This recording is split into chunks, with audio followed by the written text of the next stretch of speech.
Hello বন্ধুরা, আবারও চলে আসলাম একটি নতুন ভিডিও নিয়ে। গরমকালে সব সময় তো আর তেল মশলা দিয়ে খাবার খেতে ভালো লাগে না, তাই কালো জিরে দিয়ে পাবদা মাছের ঝাল করেছি, সেটাই আপনাদের সঙ্গে শেয়ার করলাম। খেতে খুব সুন্দর হয়েছিল। প্রথমে মাছগুলোর মধ্যে লবণ, হলুদ আর তেল মাখিয়ে রেখেছি, কারণ পাবদা মাছ ভাজতে গেলে খুব ফাটে, চোখে মুখেও লাগার ভয়, খুব সাবধানে ভাজতে হয়। চলুন তাহলে দেখে নেওয়া যাক কিভাবে আমি মাছগুলো রান্না করি। গ্যাসের উপরে একটা কড়াই বসিয়ে দিলাম। কড়াইটা গরম হয়ে আসলে পরিমাণ মতো সর্ষের তেল দিয়ে দিলাম ও সামান্য পরিমাণ লবণ হলুদ দিয়েছি, তার জন্য মাছগুলো ভাজলে কালারটা খুব সুন্দর আসে।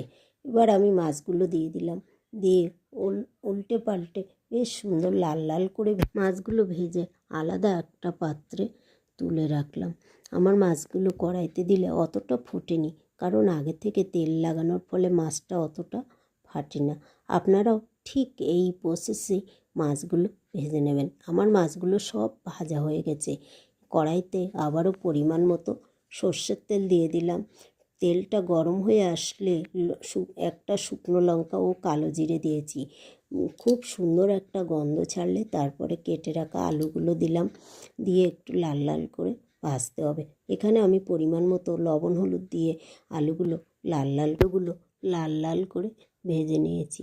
এবার 1 চামচ মতো আদা বাটা দিয়েছি, দিয়ে ভালো করে কষাতে লাগলাম যতক্ষণ না মশলার থেকে কাঁচা গন্ধটা যায়। আমার মশলাটা কষানো হয়ে গেছে, দেখুন তেল ছেড়ে এসছে। এবার একটা মশলার পেস্ট দিয়ে দিলাম, যেটা আগের থেকেই তৈরি করে রেখেছিলাম, সর্ষে আর সাদা জিরে। সেটা দিয়ে আবারও ভালো করে কষিয়ে নিয়ে কিছুটা সজনের ডাঁটা এখানে দিয়ে দিলাম, দিয়ে একটু নাড়াচাড়া করে নিয়ে পরিমাণ মতো জল দিয়ে দিলাম ও ঝালের জন্য 2টো লঙ্কা দিয়েছি।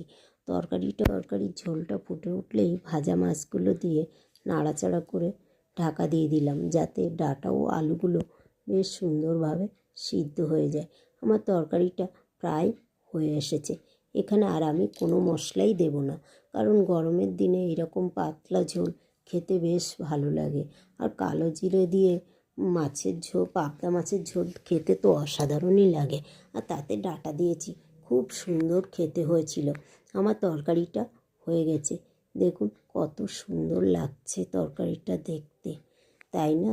আর আপনারাও একবার এইভাবে রান্না করতে পারেন, দেখবেন খেতে খুব সুন্দর লাগে। আর আমার ভিডিওটা সম্পূর্ণ দেখার জন্য সকল বন্ধুকে অনেক ধন্যবাদ রইল। এখন তবে আসি।